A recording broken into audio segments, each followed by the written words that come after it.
जय हिंद साथियों। मैं राहुल मीणा आप सभी का स्वागत करता हूं आपके अपने इस YouTube channel smart study approach पर।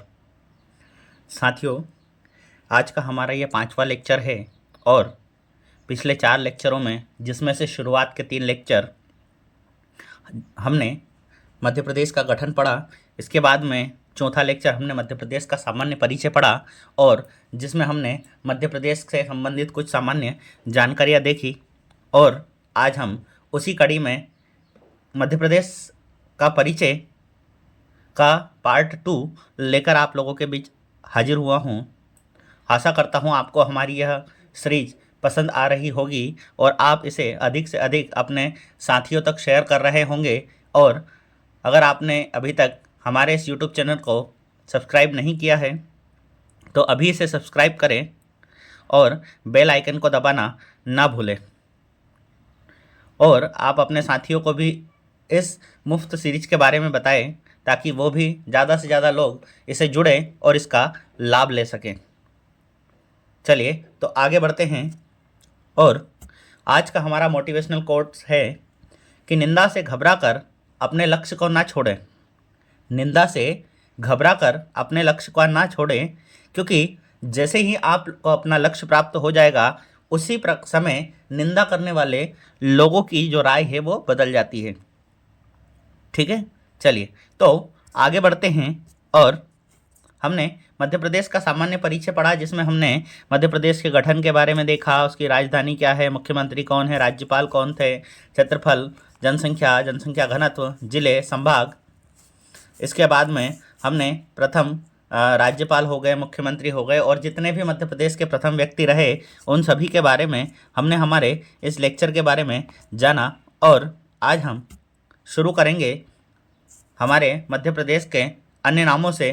तो मध्य प्रदेश के अन्य नाम, इन्हें भी हमने कल पढ़ लिया था। तो चलिए आगे बढ़ते हैं और आज हम शुरू करेंगे मध्य प्रदेश के पड़ोसी राज्य।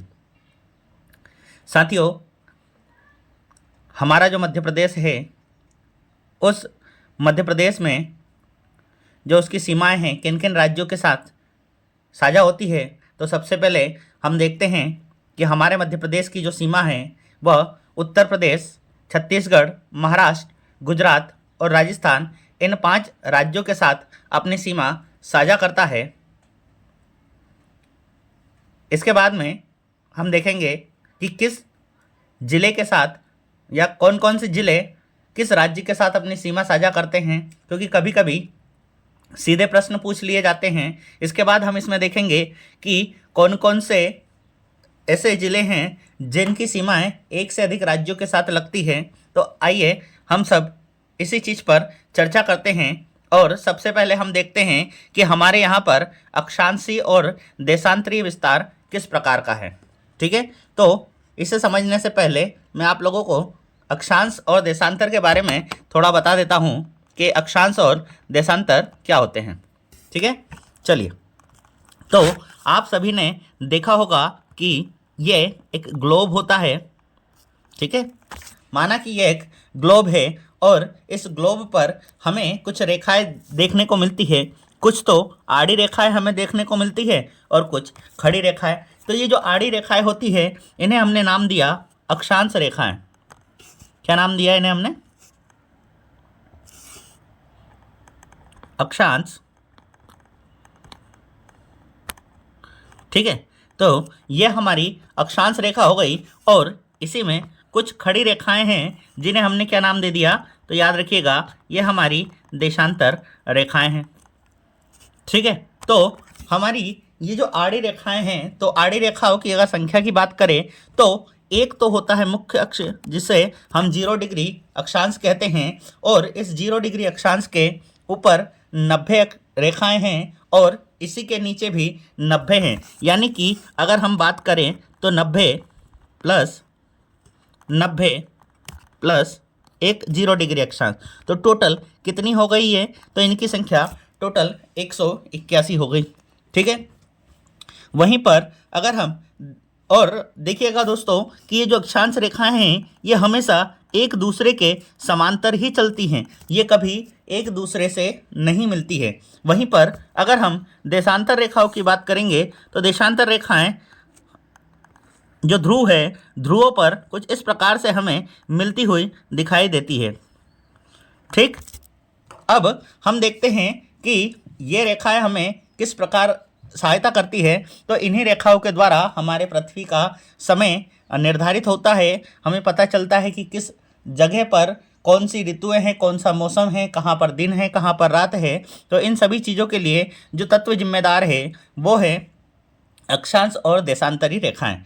याद रखिएगा, ये जो 0 डिग्री देशांतर है, इस 0 डिग्री देशांतर पर एक शहर है ब्रिटेन का जिसे हम लंदन शहर कहते हैं। तो लंदन शहर में एक है रॉयल वेधशाला। तो उस रॉयल वेधशाला से हमारे पृथ्वी के समय का निर्धारण किया जाता है और हमारी इस पूरी पृथ्वी को 24 समय जोन में बांटा गया है। याद रखिएगा, ये जो समय जोन है ग्रीनविच रेखा वाला, इसे हम GMT के नाम से जानते हैं। ठीक है, जबकि हमारे जो भारत का समय है उसे हम IST, ठीक है, इसका फुल फॉर्म क्या होता है तो ग्रीनविच मीन टाइम। तो GMT यानी ग्रीनविच मीन टाइम और IST यानी कि, एक मिनट, ठीक है, IST यानी कि इंडियन स्टैंडर्ड टाइम जोन। ठीक, तो इस प्रकार से हम देखते हैं कि भाई हमारा जो भारत है वो कितने समय आगे है ग्रीनविच रेखा से। तो आप सभी ने देखा होगा कि जहाँ पर भी हम समय की बात करते हैं तो आपको वहाँ पर इस तरह से +5:30 है ना, IST, सॉरी GMT। ठीक है, तो यानी कि हम ग्रीनविच मीन टाइम से 5.5 घंटे आगे हैं। ठीक है, तो इस रेखा 0 डिग्री अक्षांश के इधर वाली रेखाएं हमेशा आगे बढ़ती रहेंगी और इधर का जो समय है वो पीछे रहेगा। यानी कि इस अक्ष के एक क्षेत्र में अगर दिन है तो दूसरे भाग में यहाँ हमें रात देखने को मिलेगी। चलिए, उम्मीद करता हूँ कि आप सभी लोगों को ये बात समझ में आई होगी।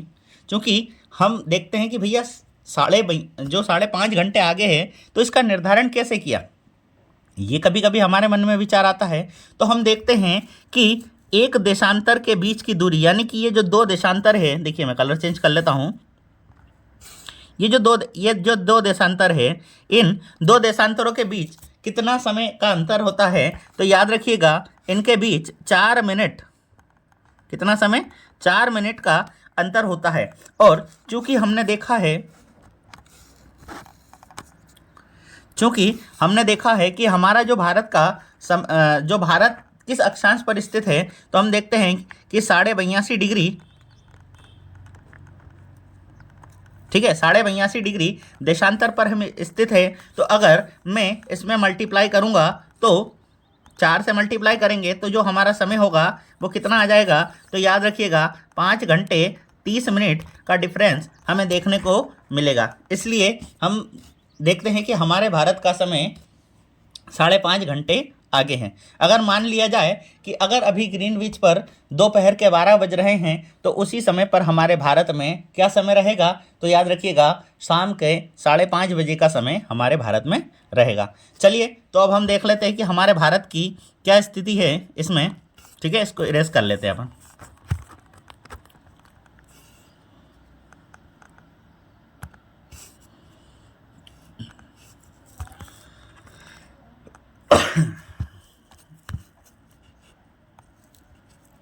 एक मिनट, मैं इसको इरेज कर लेता हूँ।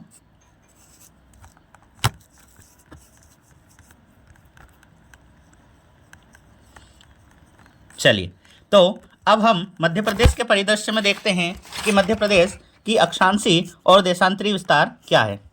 ठीक है, चलिए थोड़ा सा इसको भी इरेज कर लेते हैं अपन। तो उम्मीद करता हूँ कि आप सभी को अक्षांश और देशांतर दोनों चीज़ें अच्छे से समझ में आ गई होगी। ठीक है, तो हम देखते हैं कि इस तरह से जो आड़ी रेखाएं हैं, ये जो आड़ी रेखाएं हैं ये अक्षांश कहलाएगी और इस प्रकार से ये जो खड़ी रेखाएं हैं ये देशांतर कहलाएगी। तो अगर हम देखते हैं कि हमारा अक्षांशी विस्तार क्या है, तो याद रखिएगा हमारा जो अक्षांशी विस्तार है वो है 21 डिग्री 6 मिनट उत्तर अक्षांश, ठीक है, 21 डिग्री 6 मिनट उत्तर अक्षांश। और ये कहाँ पर है तो याद रखिएगा, ये हमारे इस बुरहानपुर ज़िले में है। और यानी कि हम कह सकते हैं कि हमारा जो शुरुआत कहाँ से हो रही है तो बुरहानपुर से हो रही है। और याद रखिएगा बुरहानपुर ही हमारे मध्य प्रदेश का दक्षिणी जिला है। और ऐसे ही आगे बढ़ते बढ़ते हम देखेंगे कि भैया आगे कहाँ तक ये जाता है। तो यहाँ अगर आप गौर से देखेंगे तो ये मुरैना वाला जो हिस्सा है, यहाँ तक हमारी अक्षांशीय रेखाओं का विस्तार है। और ये कौन सी अक्षांशीय रेखा है तो याद रखिएगा यह 26, 1 मिनट रुकिएगा, थोड़ी जगह बना लेते हैं अपन, ठीक। तो यह है 26 डिग्री 30 मिनट। और अक्षांश कौन सा हो जाएगा तो उत्तर अक्षांश, ठीक है, उत्तर अक्षांश।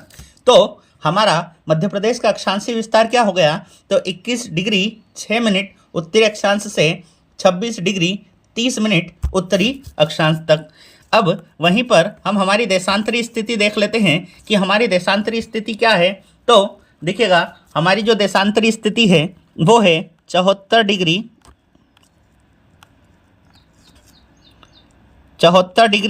9 मिनट, ठीक है। और ये पूर्वी देशांतर, ठीक। तो 74 डिग्री 9 मिनट पूर्वी देशांतर से लेकर और कहाँ पर ये टच हो रहा है तो याद रखिएगा ये हमारा जो अलीराजपुर जिला है यहाँ पर टच हो रहा है। यानी कि हम कह सकते हैं कि हमारा जो पश्चिमी जिला है वो कौन सा है तो अलीराजपुर है। तो देशांतरी विस्तार 74 डिग्री 9 मिनट से लेकर कहाँ तक है तो याद रखिएगा ये यहाँ पर हमारा जो पूर्वी जिला है जिसे हम सिंगरौली कहते हैं, तो यहाँ तक हमारा देशांतरी विस्तार है। और ये 82 डिग्री 48 मिनट पूर्वी देशांतर, ठीक है। तो इस प्रकार से हम देखते हैं कि ये देखिए यहाँ, अब हम इसे थोड़ा सा देख लेते हैं। तो देखिएगा अगर आपसे अक्षांशीय विस्तार पूछ लिया जाए, क्योंकि परीक्षा में आजकल पीएससी हो गया या व्यापम हो गया, तो ये क्या है कि हमारी जो केंद्रीय परीक्षा एजेंसियां हैं जैसे कि यूपीएससी हो गया या एसएससी हो गया, तो इनके पैटर्न को फॉलो करता है। और आजकल कथन के रूप में भी प्रश्न 2-4 प्रश्न हमें देखने को मिलते हैं। तो कल को अगर मान लो हमसे पूछ लिया गया कि बताइए निम्नलिखित में से कौन सा कथन सत्य है, जैसे पूछ लिया कि मध्य प्रदेश का अक्षांशीय विस्तार 21 डिग्री 6 मिनट उत्तरी अक्षांश से लेकर तो 26 डिग्री 30 मिनट उत्तरी अक्षांश तक हो गया। दूसरा पूछ ले कि 74 डिग्री 9 मिनट उत्तरी देशांतर से लेकर तो 82 डिग्री 48 मिनट उत्तरी देशांतर तक। और बताइए कि निम्न में से कौन सा सही है, कथन ए, कथन बी, कथन ए और बी या दोनों नहीं, ठीक है। तो हमने देखा कि भैया हमारा कथन जो 1 है वो सही है। क्यों? क्योंकि वहाँ पर उत्तरी अक्षांश था। लेकिन कथन बी में क्या गलती हो गई सॉरी, कथन बी में हमने देखा कि यहाँ पर हमारा जो देशांतर है वो कौन सा है, पूर्वी देशांतर है। लेकिन परीक्षा वाले ने क्या पूछ लिया, उत्तरी देशांतर। तो हमें इन छोटी छोटी चीज़ों का भी ध्यान रखना है, ठीक है। चलिए आगे बढ़ते हैं और हम देखते हैं कि अब हमारे कौन कौन से पड़ोसी राज्य हैं और कौन कौन से राज्यों की सीमा किन किन जिलों के साथ लगती है। चलिए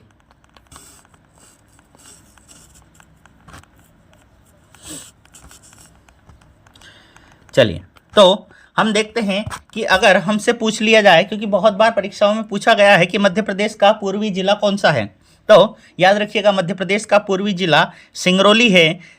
और ये 2008 से पहले सीधी जिला हमारा पूर्वी जिला होता था, लेकिन 2008 में सीधी से सिंगरौली का गठन हुआ और अब हमारा सिंगरौली हमारा पूर्वी जिला कहलाता है। वहीं पर पश्चिमी जिले में भी परिवर्तन हुआ था 2008 में ही, और पहले जो झाबुआ हमारा पश्चिमी जिला कहलाता था, लेकिन वर्तमान में अलीराजपुर को मध्य प्रदेश का पश्चिमी जिला होने का गौरव प्राप्त है। वहीं उत्तरी जिले की बात करेंगे तो मुरैना और दक्षिणी जिले की बात करेंगे तो वह बुरहानपुर हमारा यहाँ पर होगा। ठीक है, आशा करता हूँ ये सभी चीज़ें आप लोगों को समझ में आ गई होंगी। ठीक है, चलिए अब हम हमारे पड़ोसियों की बात करते हैं कि हमारे कौन कौन से पड़ोसी हैं। तो देखिएगा, सबसे पहले हम उत्तर से ही शुरू करते हैं। ठीक है, उत्तर से हम शुरू करेंगे और हम देखते हैं कि हमारे कौन कौन से पड़ोसी हैं। तो उत्तर प्रदेश की बात करेंगे तो उत्तर प्रदेश जो है उसके कितने ज़िले, तो याद रखिएगा उत्तर प्रदेश के 14 ज़िले और हमारे मध्य प्रदेश के भी कितने ज़िले, 14 ज़िले, जिनकी सीमाएं किसके साथ सीमा साझा करती है, तो उत्तर प्रदेश के साथ सीमाएं साझा करती है। तो हम उत्तर प्रदेश के ज़िले याद नहीं करेंगे, लेकिन हमें ये याद होना चाहिए कि मध्य प्रदेश के ऐसे कौन कौन से ज़िले हैं जो किसके साथ सीमा साझा करते हैं, तो उत्तर प्रदेश के साथ सीमा साझा करते हैं। ठीक है, तो देखिएगा ये यहाँ पर, यहाँ से लेकर तो यहाँ तक ये वाला हिस्सा जो है ये किस राज्य के साथ सीमा साझा कर रहे हैं, तो याद रखिएगा ये उत्तर प्रदेश राज्य के साथ सीमा साझा कर रहे हैं। तो देखते हैं कौन कौन से ज़िले हैं। तो देखिएगा, सबसे पहला 1 नंबर पर भिंड, दूसरे पर दतिया, तीसरे पर शिवपुरी, चौथे पर अशोकनगर, पाँचवें पर सागर, छठे पर निवाड़ी, सातवें पर टीकमगढ़, आठवें पर छतरपुर, नौवें पर पन्ना, 10वें पर सतना। ठीक है, 11 में हमारा कौन सा हो गया, तो 11वां जो जिला है हमारा वो रीवा हो गया, 12वां जिला मऊगंज हो गया और 13वां जिला सिंगरौली हो गया। ठीक है, और जो 14वां जिला है वो हो गया हमारा मुरैना। ठीक है, तो इस प्रकार से हमने देखा कि मध्य प्रदेश के 14 जिले कौन कौन से हैं जो उत्तर प्रदेश के साथ सीमा साझा करते हैं। तो एक बार फिर से बोलिएगा, पहला मुरैना, दूसरा भिंड, ग्वालियर, दतिया, शिवपुरी, सॉरी ग्वालियर नहीं है, दतिया है, तो फिर से अपन रिपीट कर लेते हैं। तो मुरैना, भिंड, दतिया, शिवपुरी, अशोकनगर, सागर, निवाड़ी, टीकमगढ़, छतरपुर, पन्ना, सतना, रीवा, मऊगंज और सिंगरौली। तो ये 14 जिले उत्तर प्रदेश के साथ सीमा साझा करते हैं। याद रखिएगा, पहले 13 जिला सीमा साझा करते थे, लेकिन अभी हमारा नवीनतम जिला कौन सा बना, तो मऊगंज जिले को रीवा जिले से अलग करके बनाया गया। तो इसके कारण अब 14 जिलों की सीमाएं उत्तर प्रदेश के साथ अपनी सीमाएं साझा करती हैं। चलिए आगे बढ़ते हैं और आगे हम देखते हैं कि अगला पड़ोसी कौन है हमारा। तो याद रखिएगा, अगला पड़ोसी जो एक समय पहले हम ही से अलग हुआ था, तो चलिए देखते हैं उसके बारे में कि कितने ज़िले ऐसे हैं जो हमारे छत्तीसगढ़ के साथ अपनी सीमाएं साझा करते हैं। ठीक है, तो देखिएगा, पहला सिंगरौली, दूसरा सीधी, तीसरा शहडोल, चौथा अनूपपुर, पांचवा डिंडोरी, छठा मंडला और सातवां बालाघाट। ठीक है, तो ये वो 7 जिले हैं जो किसके साथ सीमा साझा कर रहे हैं। तो याद रखिएगा, छत्तीसगढ़ राज्य के साथ मध्य प्रदेश के 7 जिले, जबकि छत्तीसगढ़ के 6 जिले सीमा साझा करते हैं। ठीक है, तो छत्तीसगढ़ के कितने हो गए, 6 हो गए, वहीं मध्य प्रदेश के कितने जिले हो गए, तो 7 जिले सीमा साझा करते हैं। एक बार फिर से रिपीट कर लेते हैं, 7 जिले कौन कौन से हैं। तो याद रखिएगा, सिंगरौली, सीधी, शहडोल 3, इसके बाद में अनूपपुर 4, डिंडोरी 5, मंडला 6 और बालाघाट 7। इस प्रकार से 7 जिले छत्तीसगढ़ के साथ सीमा साझा करते हैं। क्लियर है इतना? तो हमने देखा उत्तर प्रदेश के साथ मध्य प्रदेश के 14 जिले, छत्तीसगढ़ के साथ मध्य प्रदेश के 7 जिले। चलिए अगला पड़ोसी के पास चलते हैं और हमारा जो अगला पड़ोसी है वो है महाराष्ट्र। ठीक है, हाँ देखिए, इसकी सीमा मैं बता देता हूँ आप लोगों को कि इसकी जो सीमा है वो यहाँ बालाघाट से लेकर तो अलीराजपुर तक है। ठीक, चलिए तो अब हम देखते हैं कि हमारे महाराष्ट्र के कितने ज़िले हैं। तो देखिए, पहला जो ज़िला है हमारा महाराष्ट्र का वो हो गया बालाघाट 1, सिवनी 2, छिंदवाड़ा 3, पांढुर्ना 4, बैतूल 5, हरदा 6, खंडवा 7, बुरहानपुर 8, खरगोन 9, बड़वानी 10 और अलीराजपुर कितने हो गए, 11 जिले। यानी कि हमारे एमपी के कितने ज़िले हो गए, तो याद रखिएगा एमपी के 11 जिले और याद रखना महाराष्ट्र के 10 जिलों की सीमा किसके साथ साझा होती है? तो महाराष्ट्र के 10 जिले एमपी के साथ और एमपी के 11 जिले महाराष्ट्र के साथ। ठीक है, पहले याद रखिएगा 10 ही जिले एमपी के थे जो किसके साथ सीमा साझा करते थे? तो महाराष्ट्र के साथ सीमा साझा करते थे।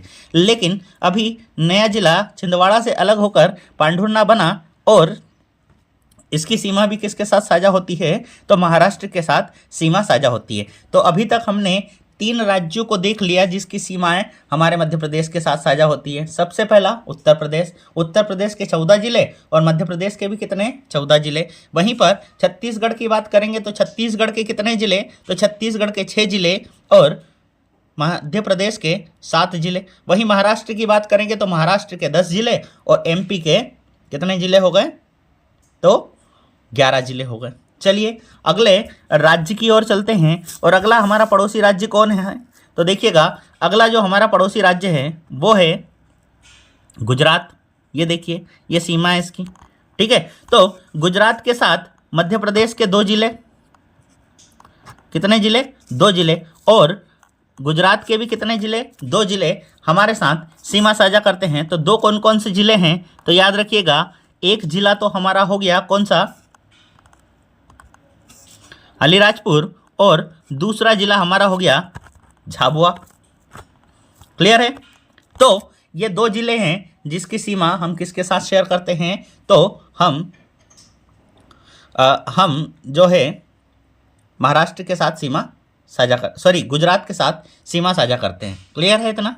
चलिए आगे बढ़ते हैं और आगे हम देखेंगे कि जो हमारा अगला पड़ोसी है वो कौन सा है? तो हमारा अगला पड़ोसी है राजस्थान। और राजस्थान के कितने ऐसे मध्य प्रदेश के कितने जिले जो राजस्थान के साथ सीमा साझा करते हैं? तो याद रखिएगा इसको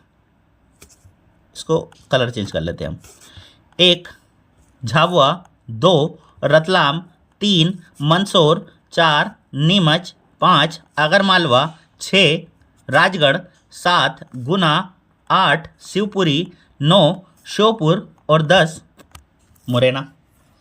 ठीक है, तो चलिए आगे बढ़ते हैं। तो साथियों हमने सबसे पहले देखा कि हमारे राजस्थान के साथ कितने जिलों की सीमाएं साझा की जाती है। तो 1 मिनट रुकिएगा थोड़ा सा। चलिए, तो हमने देखा था कि राजस्थान के साथ हमारे 10 जिले और राजस्थान के भी कितने जिले? 10 जिलों की सीमा किसके साथ साझा हुई? राजस्थान के साथ। कौन कौन से?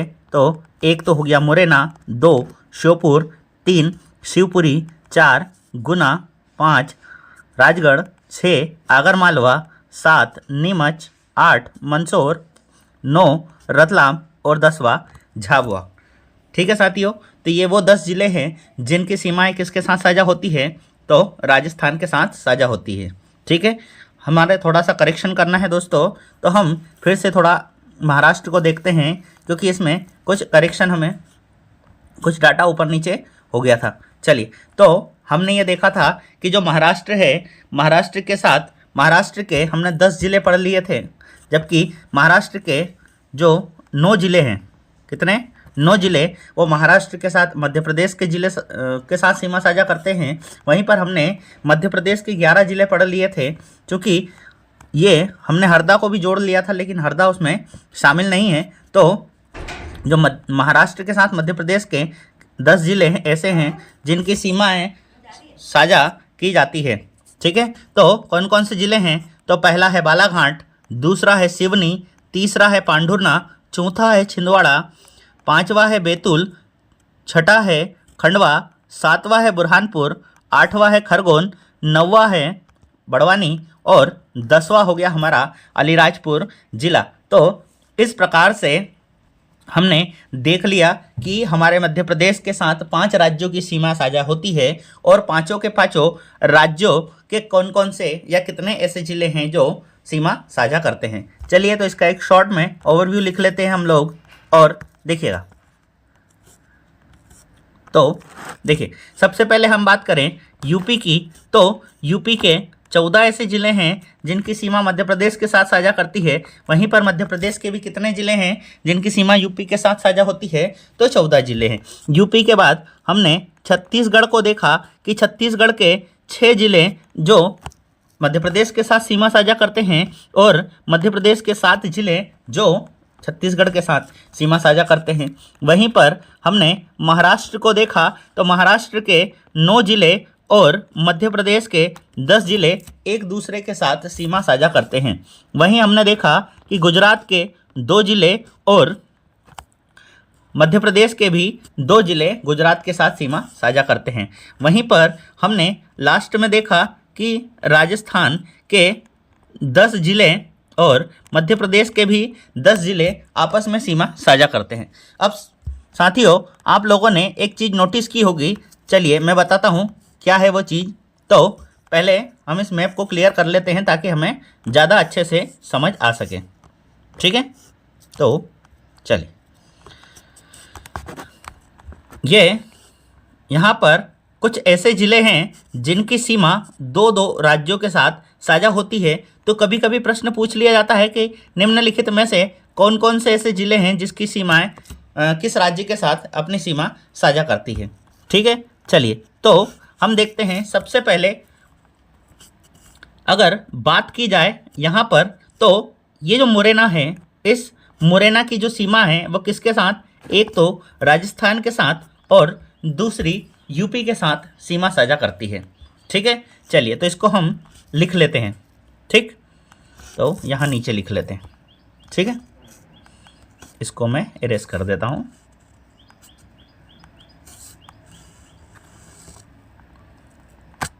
ये इरेज हो गया, ठीक। तो पहला जो जिला है हमारा कौन सा है? तो याद रखिएगा, मुरैना,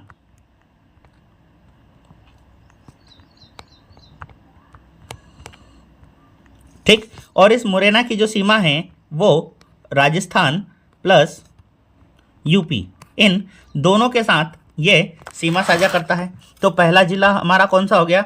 मुरैना हो गया। चलिए आगे बढ़ते हैं और आगे हम देखते हैं कि अगला जिला कौन सा है।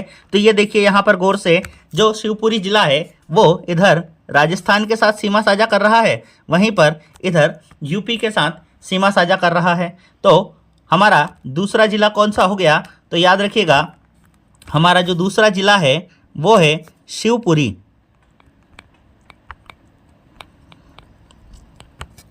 ठीक है। शिवपुरी ये भी किसके साथ?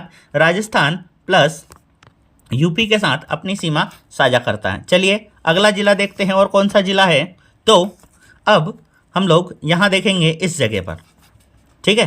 तो गौर से देखिए, ये वाला जो जिला है ये, तो यहाँ सिंगरौली जिला इधर यूपी के साथ अपनी सीमा साझा कर रहा है, वहीं पर ये छत्तीसगढ़ के साथ भी अपनी सीमा साझा कर रहा है।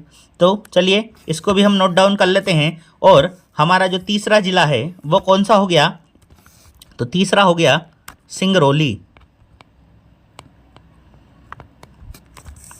ठीक है, सिंगरौली। और ये यूपी प्लस छत्तीसगढ़ के साथ अपनी सीमा साझा करता है।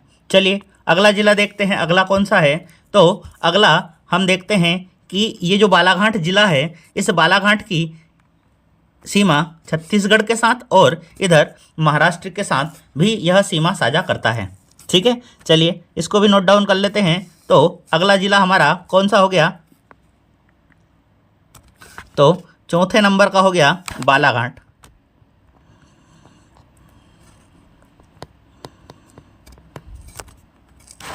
बालाघाट, ठीक। तो बालाघाट अपनी सीमाएं किसके साथ साझा कर रहा है? तो हमने देखा कि यह छत्तीसगढ़ प्लस महाराष्ट्र के साथ अपनी सीमाएं साझा कर रहा है, ठीक। इसके बाद और भी कोई से जिले हैं क्या? तो चलिए यहाँ देखते हैं, और यहाँ हम देखेंगे कि एक तो हमारा ये वाला जिला हो गया और एक हमारा ये वाला जिला हो गया। तो अगर हम अलीराजपुर ज़िले की बात करेंगे तो अलीराजपुर की सीमा इधर गुजरात के साथ और इधर महाराष्ट्र के साथ।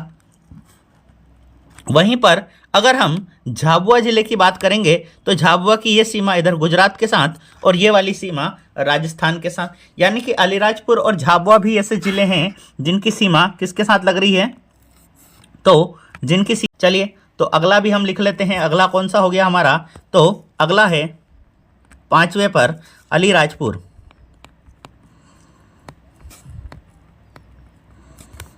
ठीक, तो अलीराजपुर की जो सीमा है एक महाराष्ट्र प्लस गुजरात।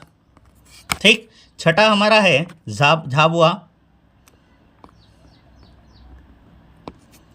ठीक है, झाबुआ, तो इस झाबुआ की सीमा हमारी इधर गुजरात के साथ प्लस उधर राजस्थान के साथ। तो अगर हमसे पूछ लिया जाए कि हमारे मध्य प्रदेश के ऐसे कितने ज़िले हैं जिनकी सीमाएं दो राज्यों के साथ अपनी सीमा साझा करती है, तो हमारे टोटल कितने हो गए? तो याद रखिएगा 6 ऐसे ज़िले हैं जिनकी सीमाएं दो राज्यों के साथ अपनी सीमा साझा करती है। कौन कौन से? तो मुरैना जिसकी सीमा राजस्थान के साथ, एक मिनट रुकिएगा, ठीक है, चलिए, तो मुरैना की सीमा राजस्थान और यूपी के साथ, शिवपुरी की सीमा राजस्थान और यूपी के साथ, सिंगरौली की सीमा यूपी और गुजरात के साथ। वहीं आगे हम देखेंगे तो अगला जिला हमारा बालाघाट हो गया जिसकी सीमा छत्तीसगढ़ और महाराष्ट्र के साथ लगती है। वहीं अगला जो जिला है वह है अलीराजपुर जिसकी सीमा महाराष्ट्र और गुजरात के साथ लगती है। फिर हमने देखा कि झाबुआ जिसकी सीमा गुजरात और राजस्थान के साथ लगती है। तो ये वो 6 जिले हो गए जिनकी सीमाएं कितने राज्यों के साथ लगती है? तो दो दो राज्यों के साथ लगती है। तो हमने अभी तक क्या देखा? सबसे पहले हमने देखा कि हमारा मध्य प्रदेश का अक्षांशीय और देशांतरीय विस्तार क्या है, जिसमें हमने देखा कि अक्षांशीय विस्तार 21 डिग्री 6 मिनट उत्तरी अक्षांश से लेकर तो 26 डिग्री 30 मिनट उत्तरी अक्षांश तक था। वहीं देशांतरीय विस्तार में 74 डिग्री 9 मिनट पूर्वी देशांतर से लेकर तो 82 डिग्री 48 मिनट पूर्वी देशांतर तक हमारा यहाँ विस्तार रहा है। ठीक है, इसके बाद हमने देखा कि हमारे 5 पड़ोसी राज्य हैं जिसमें उत्तर प्रदेश, तो उत्तर प्रदेश के 14 जिले और मध्य प्रदेश के 14 जिले आपस में सीमा साझा करते हैं। वहीं छत्तीसगढ़ की बात करी तो छत्तीसगढ़ के 6 जिले और मध्य प्रदेश के 7 जिले आपस में सीमा साझा करते हैं। आगे हमने देखा कि महाराष्ट्र के 9 जिले और मध्य प्रदेश के 10 जिलों की जो सीमाएं हैं वो किसके साथ साझा होती है? तो एक दूसरे के साथ सीमा साझा करते हैं। वहीं पर गुजरात की बात करी तो 2 जिले गुजरात के, 2 जिले मध्य प्रदेश के, और राजस्थान में हमने देखा कि 10 जिले राजस्थान के और 10 जिले ही मध्य प्रदेश के आपस में सीमा साझा करते हैं। इसके बाद हमने 6 ऐसे जिले देखे जो 2-2 राज्यों के साथ सीमा साझा करते हैं। चलिए आगे देखते हैं कि आगे क्या स्थिति है। तो चलिए हम वापस से मैप पर चलते हैं और मैप में अब हम देखते हैं कि भाई ऐसे कितने ज़िले हैं जो भू आविष्ठित ज़िले हैं, यानी कि जो किसी अन्य राज्य के साथ अपनी सीमाएं साझा नहीं करते हैं। ठीक है, तो याद रखिएगा ऐसे ज़िलों की कुल संख्या है 18। ठीक है, कौन कौन से हैं 18? तो देखिएगा सबसे पहले आता है उज्जैन, धार, इंदौर, देवास, शाजापुर। ठीक है, कितने ज़िले हो गए? 1 2 3 4 5। छठा जिला हरदा, 7वां सीहोर, 8वां जिला भोपाल, 9वां जिला है नर्मदापुरम, 10वां है रायसेन, 11वां है विदिशा, 12वां है नरसिंहपुर, 13वां है दमोह, 14वां है जबलपुर, 15वां है कटनी, 16वां है उमरिया, 17वां है मैहर, और एक और कौन सा जिला रह गया हमारा? तो चेक कर लेते हैं अपन कौन सा जिला रह गया। ठीक है, और हमारा जो 18वां जिला है वह है ग्वालियर। ठीक है, चलिए तो हम एक बार फिर से उन जिलों के नाम देख लेते हैं क्योंकि 18 हमारे अंतर्वर्ती जिले हम कह सकते हैं। ठीक है, तो पहला हमारा हो गया धार, उज्जैन, इंदौर 3, इसके बाद देवास 4, शाजापुर 5, हरदा 6, सीहोर 7, भोपाल 8, नर्मदापुरम 9, रायसेन 10, विदिशा 11, ग्वालियर 12, नरसिंहपुर 13, जबलपुर 14, दमोह 15, कटनी 16, उमरिया 17 और मैहर 18। पहले 17 जिले होते थे लेकिन अब मैहर भी हमारा अंतर्वर्ती जिला हो गया है। ठीक है, तो साथियों आज के लिए फ़िलहाल इतना ही। पढ़ते रहिए और अपनी तैयारी को दुरुस्त बनाएं ताकि आने वाली किसी भी परीक्षा में हमें पीछे मुड़कर ना देखना पड़े। जय हिंद, धन्यवाद।